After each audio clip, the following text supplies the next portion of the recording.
صرف اور صرف قرآن مجید کی ایک آیت کو پڑھ کر جاپان کے مشہور سائنسداں اسلام میں داخل ہو گئے۔ ہاں، صرف اور صرف قرآن مجید کی ایک ہی آیت کو تلاوت کر کے ان کے دل و دماغ پر ایسا اثر ہوا کہ وہ اسلام میں داخل ہو گئے اور کلمہ پڑھ کر مسلمان ہو گئے۔ سبحان اللہ۔ السلام علیکم ورحمۃ اللہ تعالی وبرکاتہ۔ معزز سامعین و ناظرین، کیسے ہیں آپ سبھی حضرات؟ امید ہے خیریت سے ہوں گے۔ اللہ سبحانہ و تعالی سبوں کو خیریت و عافیت کی زندگی عطا فرمائے۔ قرآن کریم الحمدللہ ثم الحمدللہ وقتاً فوقتاً اس کے معجزات ظاہر ہوتے رہتے ہیں۔ ابھی حال ہی میں ایک اور معجزہ ظاہر ہوا جب جاپان کے مشہور سائنسداں ڈاکٹر آتوشی کمال اکوٹا نے اسلام قبول کر لیا قرآن مجید کی صرف ایک آیت کو پڑھ کر۔ ہوا کچھ یوں کہ یہ ڈاکٹر آتوشی کمال اکوٹا یہ جاپان کے مشہور یونیورسٹی کیوب کے پولیٹیکل سسٹم کے پروفیسر تھے اور ایک بے مقصد اور بے خدا زندگی بسر کر رہے تھے۔ ان کے دل میں ایک مرتبہ خیال آیا کہ میری زندگی بے خدا بے مقصد ہے۔ پھر انہوں نے مختلف مذاہب کے کتابوں کا مطالعہ شروع کیا، الگ الگ دھرم کی کتابوں کا مطالعہ شروع کیا۔ قرآن مجید کا جب انہوں نے مطالعہ کیا تو ایک آیت کریمہ جس میں اللہ تبارک و تعالی نے انسان کے تخلیق کا ذکر فرمایا، وَلَقَدْ خَلَقْنَا الْإِنسَانَ مِنْ صَلْصَالٍ مِنْ حَمَإٍ مَسْنُونٍ کہ ہم نے انسان کو سڑی ہوئی اور کالی کھنکتی ہوئی مٹی سے پیدا کیا۔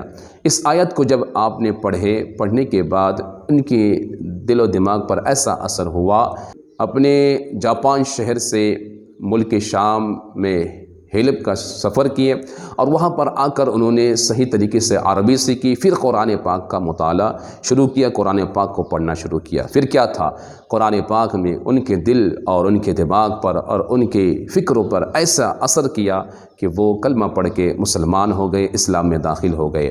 اور صرف اسلام میں داخل نہیں ہوئے بلکہ اب وہ فی الوقت جو ہے جاپان کے اندر اپنی زندگی کو اسلام کے نشر و اشاعت کے لیے وقف کر چکے ہیں تاکہ لوگوں کو بے مقصد بے خدا زندگی گزارنے سے بچایا جا سکے اور بامقصد زندگی اسلام کی طرف راغب کیا جا سکے۔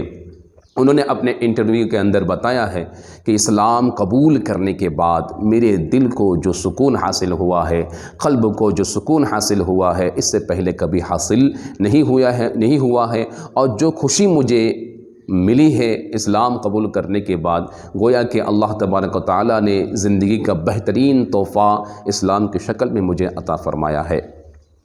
عزیزان ملت اسلامیہ، اگر غور و فکر کریں گے تو یہ کوئی پہلے انسان نہیں تھے جو بہت جینیس اور ہائی پروفائل انسان تھے جن کے دل پر، جن کے دماغ پر قرآن کریم نے اثر کیا اور وہ کلمہ پڑھ کر مسلمان ہوئے، بلکہ اس سے پہلے بھی ایک سائنسداں گزرے ہیں، کینیڈین سائنسداں تھے جن کا نام تھا ڈاکٹر کتفور۔ یہ علم الجلیل یعنی ماں کے پیٹ میں حمل کے دوران بچوں کی تخلیق کے پروفیسر تھے، ماہر تھے اور سائنسداں تھے۔ اتنے مشہور تھے کہ ان کی ایک کتاب ہیومن ڈیولپنگ کے نام سے مشہور ہے، جو کہ تقریباً دنیا میں 100 زبانوں پر اس کا ٹرانسلیشن موجود ہے، اس کے ترجمے موجود ہے، اور تقریباً دنیا میں جتنے بھی میڈیکل سلیبس ہے اس کے اندر یہ کتاب شامل ہے۔ اتنے مشہور و معروف سائنسداں ہے۔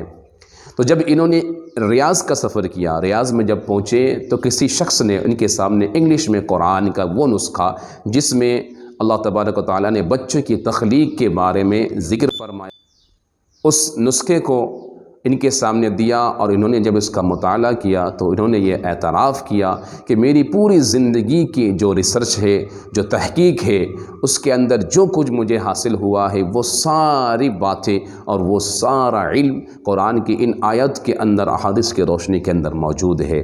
بلکہ انہوں نے یہ بھی اعتراف کیا کہ جو سوالات مجھے میرے ریسرچ سے حاصل نہیں ہوئے، اس کے جواب نہیں ملے، جن مسائل کا حل مجھے میرے تحقیق سے نہیں ملا، قرآن کریم کی ان آیتوں کے اندر، حدیث کی روشنی کے اندر وہ بھی موجود ہے، ان سوالات کے جوابات موجود ہے۔ لہٰذا انہوں نے بھی جو ہے کلمہ پڑھ کر اسلام قبول کر لیا۔ اور جب ڈاکٹر کیتفور نے اس کا اعتراف کیا کہ مجھے میرے فن میں، میرے علم میں، میرے تحقیق میں قرآن کریم نے اضافہ کیا اور میرے علم کا اور زیادہ جو ہے اس میں انکشاف پیدا ہوا علم کے اندر۔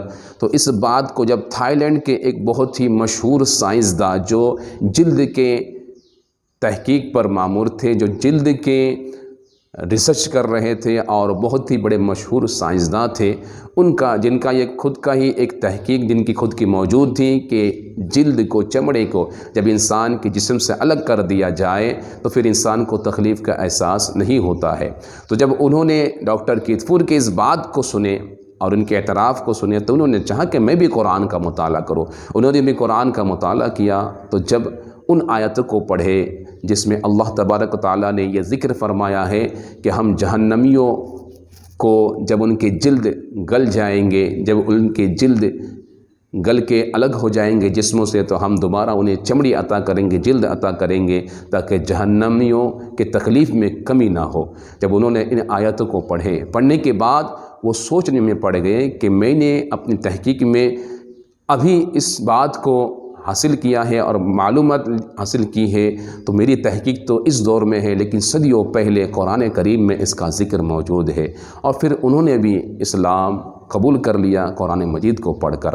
الغرض ایسے بے شمار سائنسداں ہیں، بے شمار عقل مند لوگ ہیں جن کی عقلوں کا اور جن کے ریسرچ کا، جن کے تحقیق کا، جن کے فن کا، جن کے علوم کا جو ہے کوئی جواب نہیں ہے۔ ایسے لوگ قرآن مجید کو پڑھ کر اسلام میں داخل ہو رہے ہیں اور اسلام کو سمجھ رہے ہیں۔ سوال یہ کہ ہم مسلمان جن کے پاس اللہ تبارک و تعالیٰ کی دی ہوئی اتنی بڑی نعمت موجود ہے، ہم کب قرآن کو سمجھیں گے اور قرآن سے کب ہمارا رابطہ قائم رہے گا؟ ہم کب اسے اپنی زندگی میں لائیں گے؟ ہم کب صبح و شام اس کی تلاوت کرنے والے بنیں گے؟ تو لہٰذا ہم سبھی مسلمان کے لیے ضروری ہے کہ ہم قرآن کو سمجھنے کی کوشش کریں، اللہ کے احکام کو سمجھنے کی کوشش کریں کہ اللہ نے اتنی بڑی نعمت ہم مسلمانوں کو عطا کیا ہے جسے ہم سوچ نہیں سکتے ہیں، اور اس نعمت پر ہم اللہ کا جتنا بھی شکر ادا کرے کم ہے۔